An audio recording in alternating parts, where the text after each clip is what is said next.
Any other questions, comments? I'm not sure I'm looking at the clock. Does that clock say 11:15 or 5? Yes, it does say. Oh, okay. Don't Well, worry about Yeah. it. Hi. Lori's got it. Hi. oh, okay. Hi. I have a question.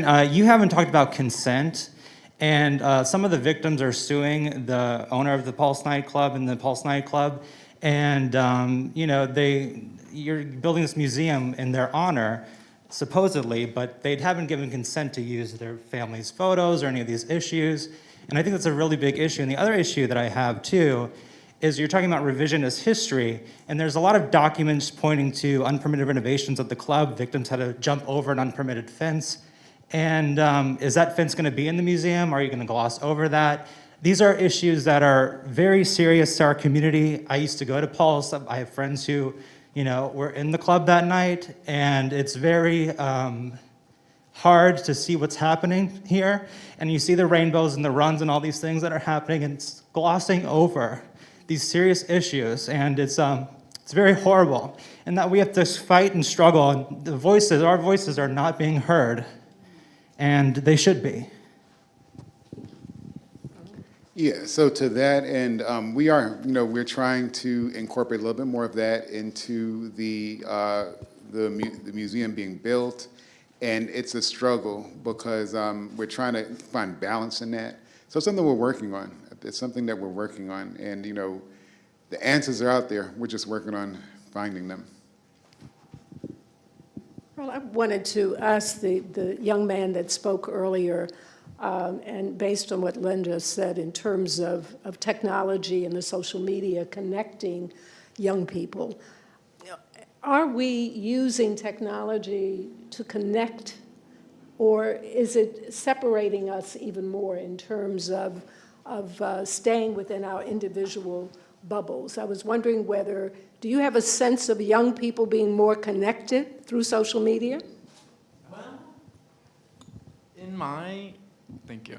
So in my experience, like doing student activism, I've kind of not been doing it for that long, but I feel like I had felt that there was connection going on through social media, but an experience that kind of changed that line of thinking was I went to the Civil Rights Institute in Birmingham, Alabama, and witnessing the degree to which civil rights activists and student activists truly dedicated every moment of every hour to building connections and building community and doing activism. To me, that's something that just doesn't exist really within students. I've never met a student who I feel truly dedicates every minute of their day to building on their mission. And so I feel like that's an area where I aspire to create change. Great to hear. Lori, how are we on another question? Probably need to I wrap have it up. Oh, this one. I think we have one more One question. I'm sorry, I'm supposed to be volunteering, but No, go right ahead. I work for the OnePULSE Foundation.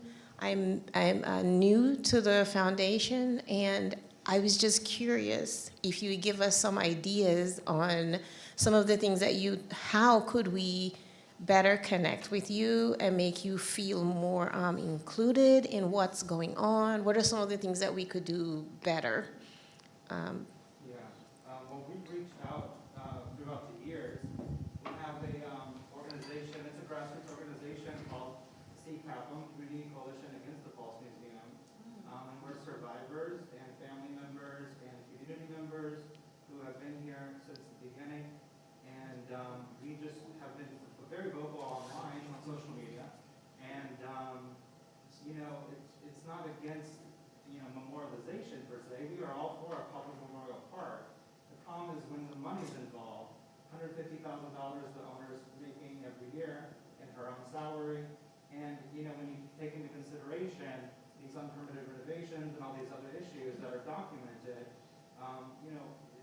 front page of the Orlando Sentinel, I have it printed out right here. Front page of the Orlando Sentinel, Pulse fence unpermitted, So why is she making money off of this mass murder? It's disturbing, honestly. It's very disturbing. So we will continue the dialogue.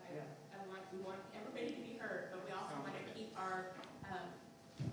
want to keep everything going. Well- So we're going to have to kind of end this panel. Well, thank you, Laurie, thank you. And I'm sure there will be an opportunity to continue that conversation with Earl here. Well, thank you so much. You have been marvelous, very attentive, and I hope that we leave you with some inspiration.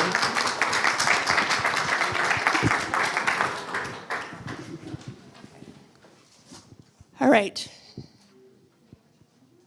So I'm sure you all need to take a little bit of break. You have about 10 minutes to get to your first breakout session. For your own information, again, bathrooms are down to the hall to the right.